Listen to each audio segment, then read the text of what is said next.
Hello दोस्तों, good evening. कैसे हैं आप लोग? आशा करते हैं कि सब कुशल मंगल होंगे।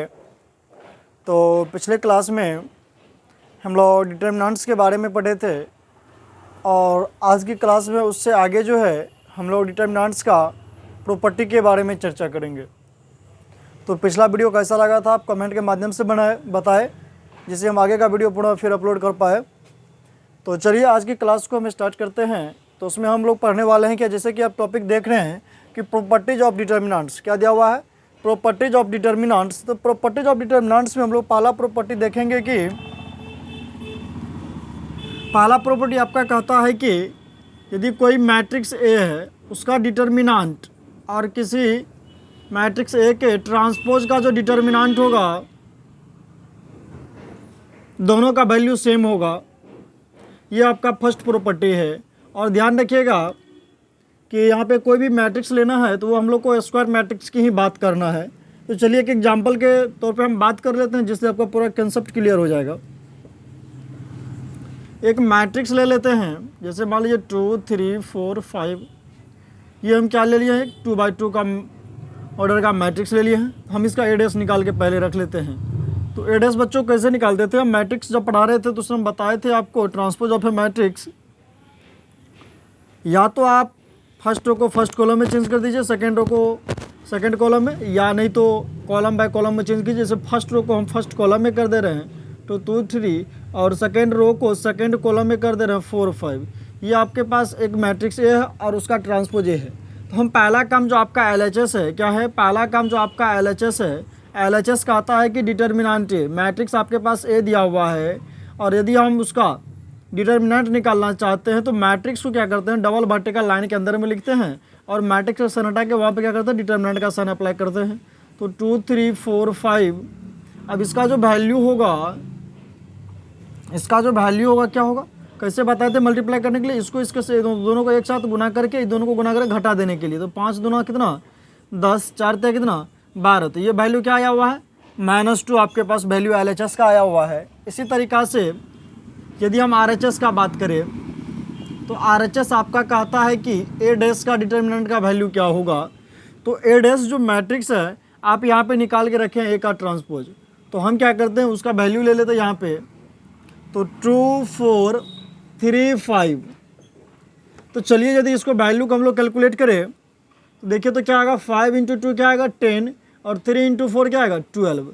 तो क्या आ जाएगा -2 हो जाएगा। तो दोनों देखिए अलग अलग था, फिर भी क्या था आपका, ये एक मैट्रिक्स ए था, ये उसका ट्रांसपोज था, दोनों का अलग अलग डिटर्मिनेंट के फिर भी वैल्यू क्या आया, सेम आया। तो हम लोग लिखेंगे कि चूँकि LHS = RHS, तो इसीलिए डिटर्मिनेंट A = ए डैश का डिटर्मिनेंट दोनों का वैल्यू क्या होता है, सेम होता है। तो चलिए आप लोग इसका स्क्रीनशॉट लीजिए, फिर हम आगे बढ़ते हैं।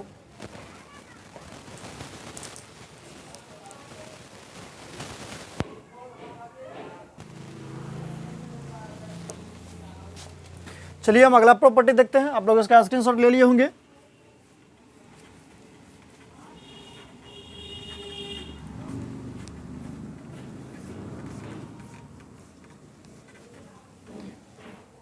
अगला 2 नंबर प्रॉपर्टी हम लोग देख रहे हैं।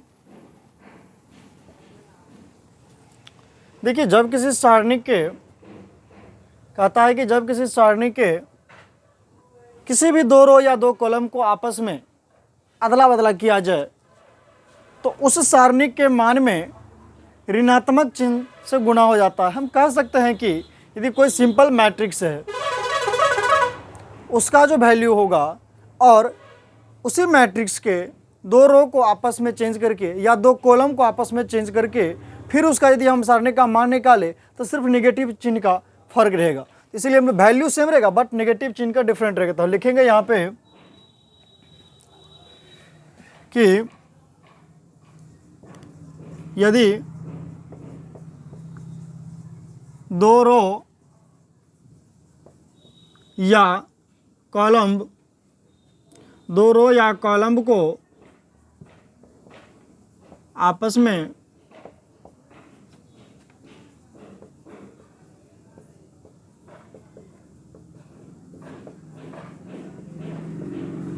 अदल बदल किया जाए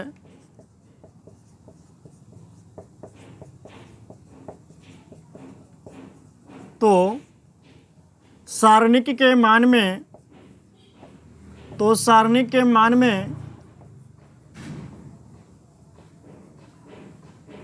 ऋणात्मक चिन्ह से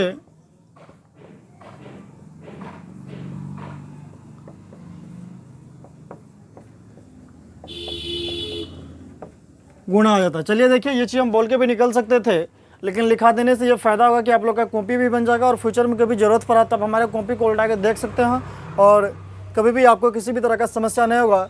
यही कारण है कि हम बोर्ड पे एक एक चीज़ को लिखा देते हैं, नहीं तो ये सब चीज़ें हम बोल के भी निकल जाते हैं कि 2 रो या 2 कॉलम को आपस में जब इंटरचेंज किया जाए, आपस में अदला बदला किया जाए तो सारणी के मान में सिर्फ नेगेटिव चिन्ह से गुणा हो जाता है। चलिए इस पर हम एक एग्जाम्पल कर लेते हैं। जैसे देखिए, एक मैट्रिक्स ए ले लेते हैं, 1 2 3 4। आपके पास ये 2x2 ऑर्डर का क्या है, एक मैट्रिक्स है, ठीक। और यदि इस मैट्रिक्स का यदि हम इस डिटर्मिनेंट का वैल्यू का मान निकाले, मैट्रिक्स ए का जो डिटर्मिनेंट लेंगे तो क्या होगा, 1 2 3 4। तो इसका जो वैल्यू आने वाला है 4 × 4 × 1 4, 3 × 2 6, दोनों का डिफरेंस करेंगे कितना आ जाएगा, -2 आ जाएगा। ये डिटर्मिनेंट ए का वैल्यू हुआ। और आगे यदि हम बात करें कि यदि आपके पास ये जो दिया हुआ है मैट्रिक्स, क्या दिया हुआ है, 1 2 3 4। और देखिए हम लोग ये काम यहाँ पे ये करते हैं कि R1 टेंड्स टू R2, मतलब R1 को चेंज कर रहे हैं R2 के जगह और R2 को कर रहे हैं R1 की जगह। तो जो मैट्रिक्स हम लोग को प्राप्त होगा वो देखिए तो क्या होने वाला है, तो R1 के जगह पे क्या जाएगा, R2, और R2 के जगह पे R1। तो चलिए यहाँ पे 3 4, तो R1 के जगह हम लोग क्या किया, R2 का वैल्यू पुट कर दिए और R2 के जगह पे R1 का वैल्यू पुट कर देंगे तो 1 और क्या हो जाएगा, 2 हो जाएगा। अब यदि इसका हम लोग डिटर्मिनेंट निकालेंगे तो डिटर्मिनेंट निकालेंगे तो देखिए 3 × 2 क्या 6, 1 × 4 क्या 4, तो क्या आया, देखिए पहला जो डिटर्मिनेंट आपका था ये, इसका जो वैल्यू था 2 -2, और ये जो सारणिक जब हम इसको आपस में चेंज कर दिए तो आप देख रहे हैं कि यहाँ पे सिर्फ माइनस से गुना है और यहाँ पे प्लस है। तो मतलब यदि हम ये कह सकते हैं सिंपली कि जब 2 रो या 2 कॉलम को आपस में इंटरचेंज किया जाए तो उस सारणिक के मान में ऋणात्मक चिन्ह से गुणा हो जाता है। तो इस एग्जाम्पल के माध्यम से आपका कंसेप्ट क्लियर हो गया होगा। जैसे कि हम एग्जाम्पल लेके दिखा दिए कि कोई मैट्रिक्स सिंपली यदि उसका मान निकाले तो -2 निकला, लेकिन यदि रो को हम यहाँ पे चेंज किया, आप कॉलम को भी चेंज कर सकते हो, उसमें कोई एतराज़ नहीं है। तो कॉलम को भी चेंज करेंगे तो भी यही आने वाला है वैल्यू आपका। तो इस प्रकार आप इसका स्क्रीनशॉट लीजिए, फिर हम लोग क्या करेंगे, अगला का आगे की तरफ बढ़ते हैं।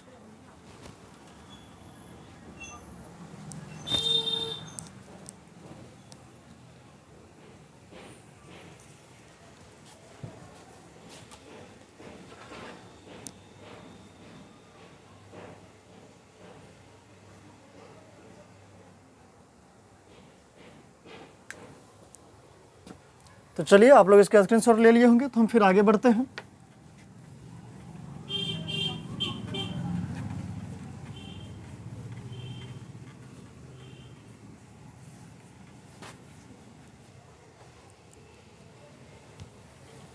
तो देखिए प्रॉपर्टी नंबर 3 कहता है कि यदि किसी सारणिक का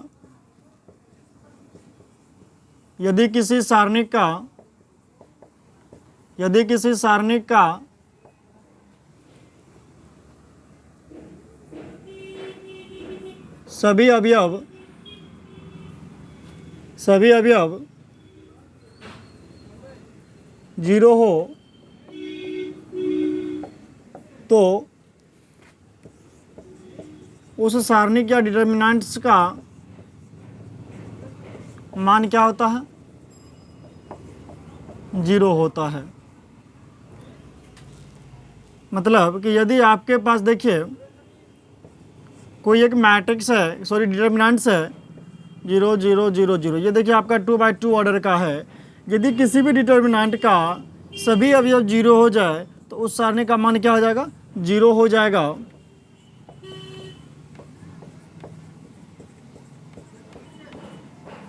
3/3 का भी है तो इसका भी वैल्यू क्या आ जाएगा, 0 हो जाएगा।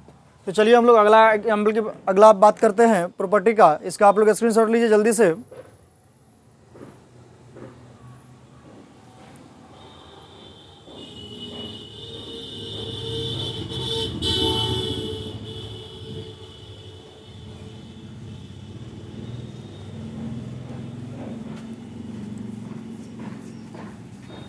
अगला हम लोग प्रॉपर्टी देख रहे हैं 4 नंबर। कहता कि यदि किसी सारणी का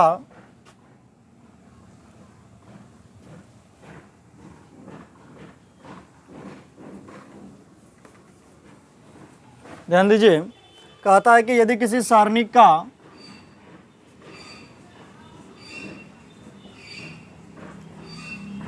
एक रो या कॉलम के सभी अवयव, एक रो या कॉलम के सभी अवयव 0 हो तो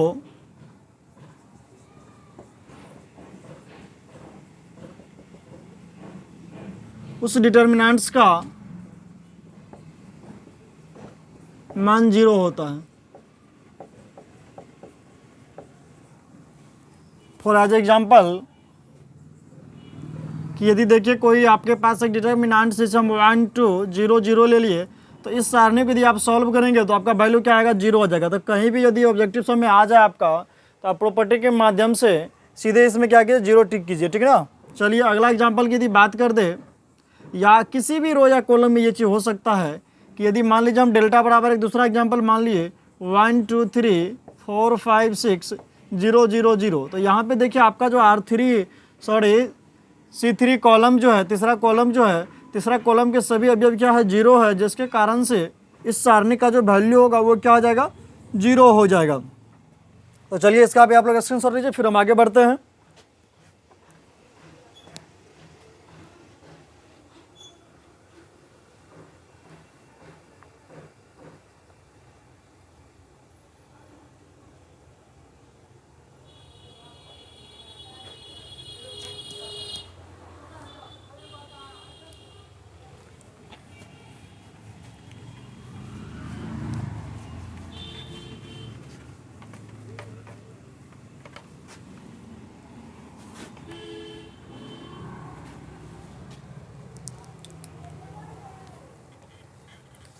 देखिए अगला एग्जाम्पल कहता है कि यदि किसी सारणी के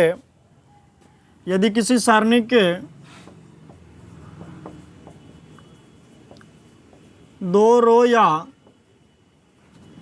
कॉलम, या तो 2 रो हो सकता है या 2 कॉलम हो सकता है। कहता है कि यदि किसी सारणी के 2 रो या 2 कॉलम के अवयव समान हो तो उस सारणी का मान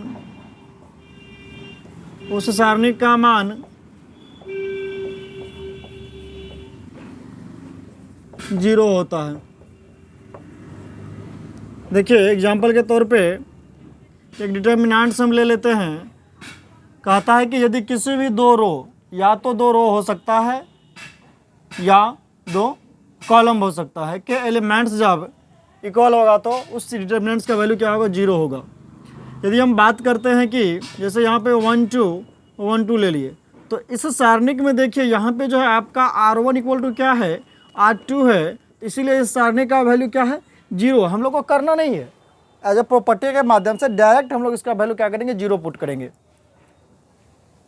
जैसे हम दूसरा एग्जाम्पल की बात करते हैं कि यदि डेल्टा बराबर एग्जाम्पल दे दिया 1 2 3 4 5 6, यहाँ पे 1 2 3 दे दिया, तो देखिए अब इस सारणी का वैल्यू कैसे ज्ञात करना है, तो हम लोग प्रोसेस से नहीं करने वाले हैं, क्योंकि यहाँ पे आपका जो है R1 और R3 मतलब पहला रो और तीसरा रो जो है ये आपस में समान है, तो इसीलिए इस सारणी का जो मान होगा वो 0 होगा।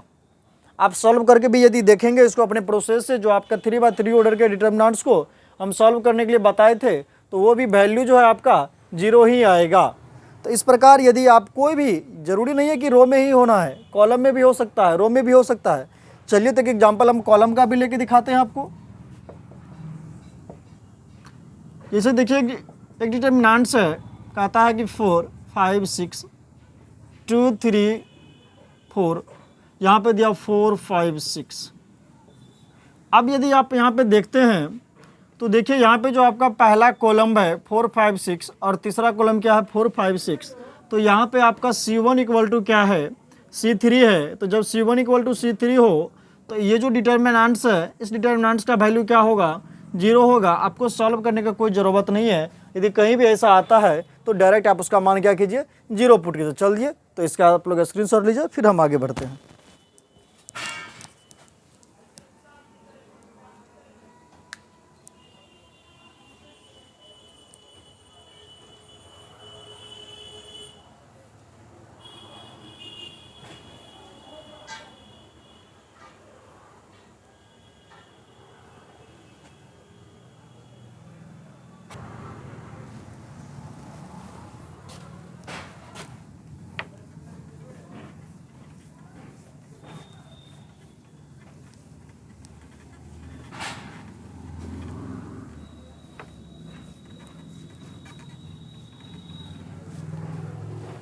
जैसे देखिए अगला प्रॉपर्टी की हम बात करते हैं, जो भी नंबर होगा अपना सही करते जाएगा, 5 6 जो भी होगा।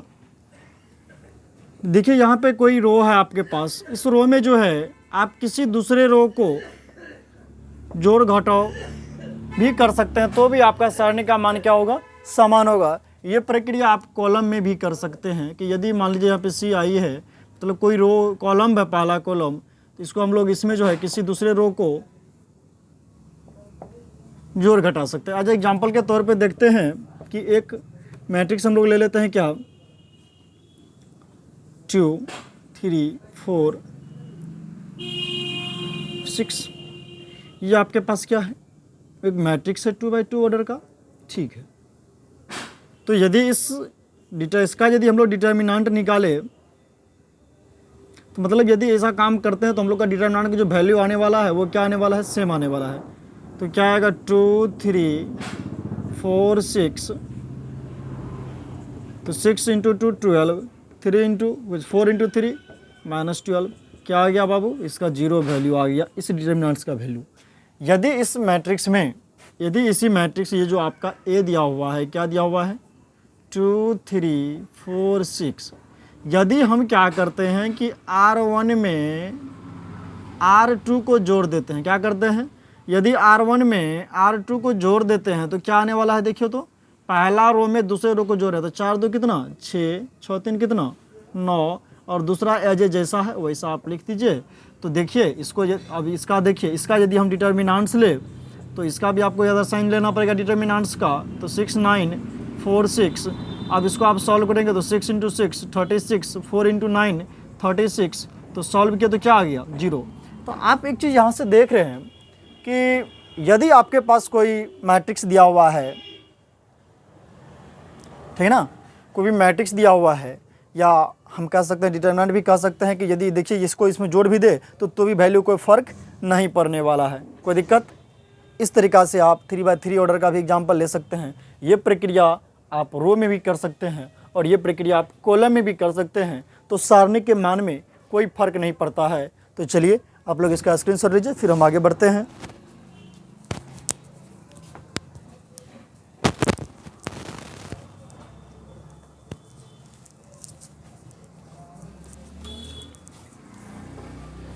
तो चलिए इसी में कुछ हम संशोधन करके आगे बढ़ते हैं। जैसे मान लीजिए कोई रो है, तो उसी रो में किसी दूसरे रो में किसी कांस्टेंट टर्म से किसी दूसरे रो से किसी कांस्टेंट टर्म से गुना करके हम उस रो में जोड़ भी दे या घटा भी दे तो उसके सारणी के मान में कोई परिवर्तन नहीं होगा।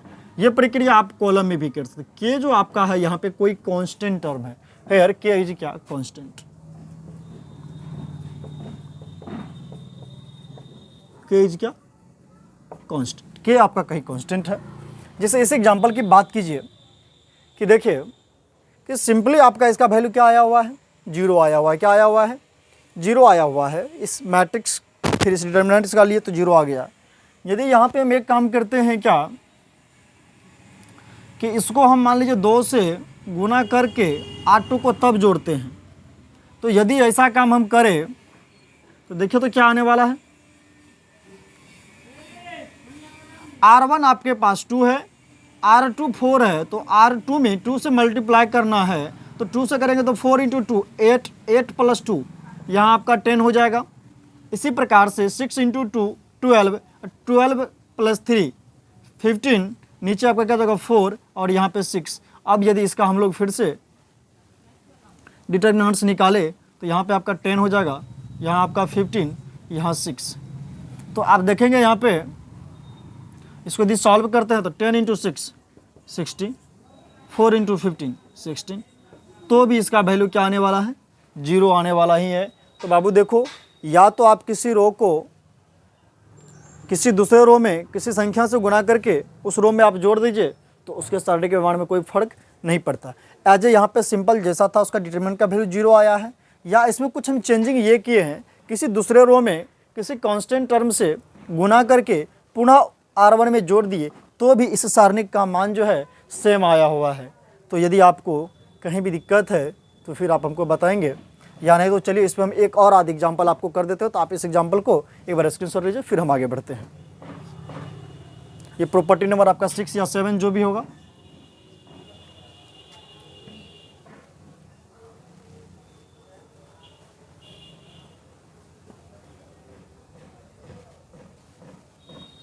चलिए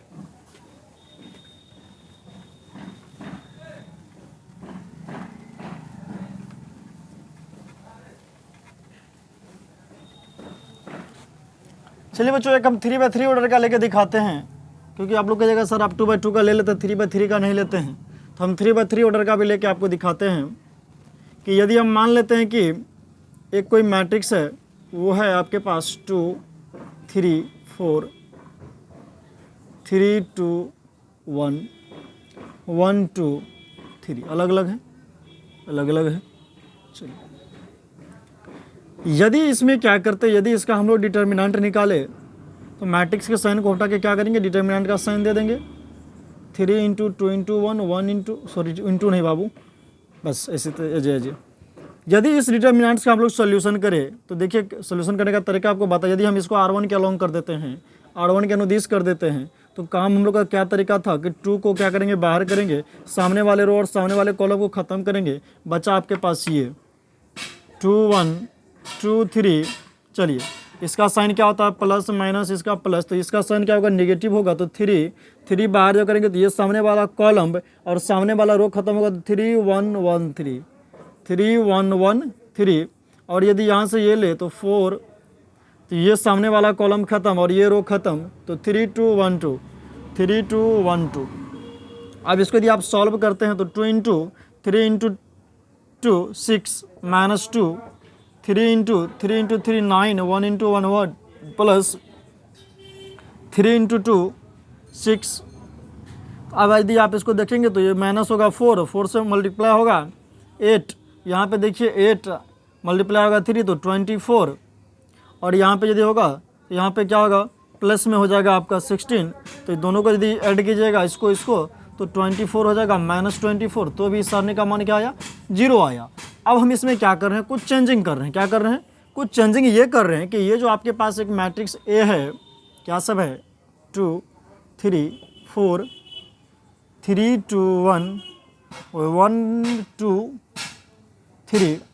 अब इसमें चेंजिंग हम लोग ये करने वाले हैं कि R2 में क्या कर देते हैं, R2 में जो है, R2 में हम लोग जोड़ देते हैं 2 से गुना करके R3 को। तो किसी में भी ये प्रक्रिया कर सकते हैं, इसमें कोई दिक्कत नहीं है।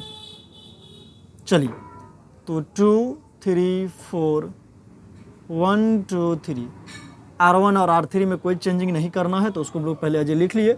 अब चेंजिंग R2 में करना है, तो R2 में क्या करना है, R3 में 2 से गुना करना है, इसमें जोड़ देना। तो 1 में 2 से गुना करेंगे 2, और 2 में 3 जोड़ेंगे तो कितना 5, इसमें 2 से गुना करेंगे तो 4 और 2 6, 2 से गुना करेंगे 6 1 7।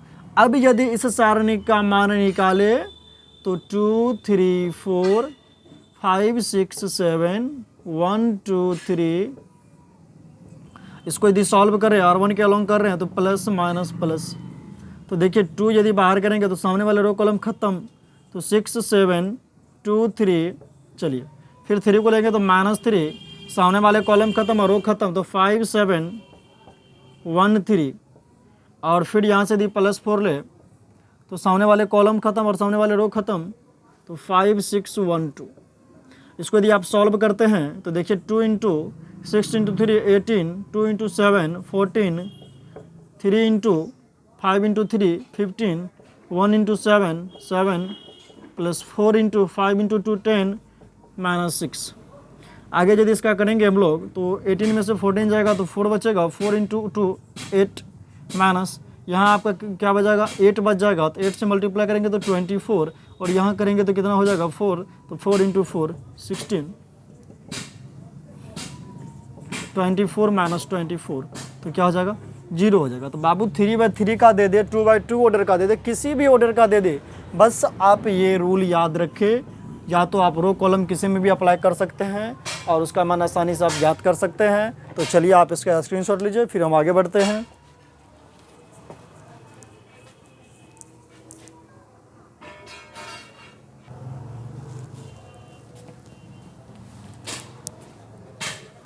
तो बच्चों आज की क्लास को हम यहीं ख़त्म करते हैं, फिर अगले क्लास में आपका इससे आगे की चीज़ को लेके हम आएंगे।